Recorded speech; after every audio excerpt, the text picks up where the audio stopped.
There's something to be said for Mexican style Mexican food and American style Mexican food. Americans have really changed it around quite a bit, which is not to say it isn't delicious and good, but it's just different, right?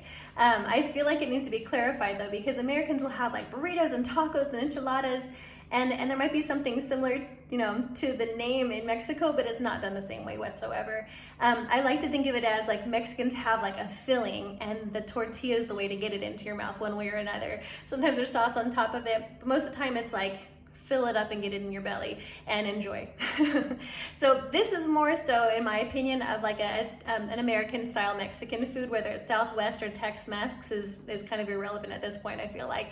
But it's really good. Stick it on rice and tortillas. You can do flour, corn, whatever, and call it whatever you want. If you want to splash it with some sauce to make it an enchilada, but whatever it is, it's delicious. I hope you enjoy it. All right, first things first, I've taken one large sweet potato. I was lucky to find the orange-skinned sweet potato this time. Don't always find that here. And I just cut it up, diced it, and I'm putting it in water to boil just to get it fork soft. All right, next I'm going to take my onion and I'm gonna dice it up. I've taken 2 large garlic cloves and I've minced them. And then I've taken some greens, whatever type of greens are fine. Probably just not kale because it's super tough for this sort of thing. I've cut it up as small as I can so that I can hide it as best as I can for my kids, and maybe they'll think it's herbs and they'll be okay to eat it. That normally works. I've also got a yellow bell pepper here, and we're just gonna go around and just get these all in the pan one by one. All right, onions in, mix the garlic. All right, as soon as that garlic is smelling fragrant, I'm going for a bell pepper.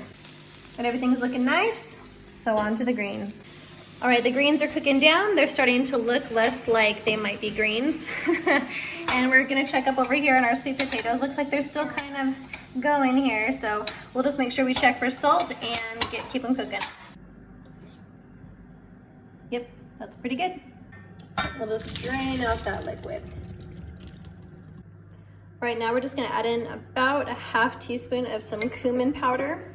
I know it's off the heat, it still works, don't worry. And then about a teaspoon of some chili powder. I like the dark one, but it's not a huge difference between the two, I guess. All right, finally, we'll just add that sweet potato to the rest of the vegetables and give it a good stir. Okay, moving on to this awesome sauce. Literal awesome sauce.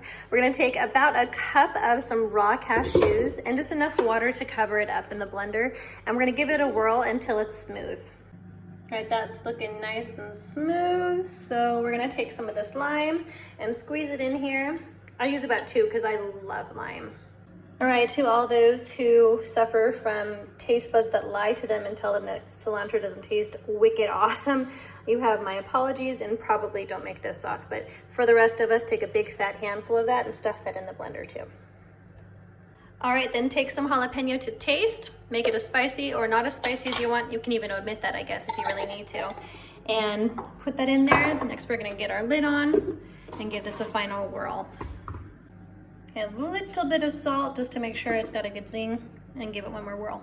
Right, done properly, this sauce will not taste like cashews. It will taste of cilantro and lime and spiciness and just have this perfect creaminess. And you will want to spread it on all of your Mexican type things. All right, next you can either make some homemade corn tortillas because you can't get any from America, or perhaps you just prefer them because they're awesome. And we're just going to stick them here in a hot pan with just a covering of some oil on the bottom, and just kind of flip them around. Corn tortillas that aren't heated up in oil are just not as fun. They're not as tasty. Don't do it. Now, I'm not going for crispy. I'm just going for softened and slightly puffed up a little bit. See, there's just a little bit of bubbles here. That's really all we want. So this one's doing, and we're doing good.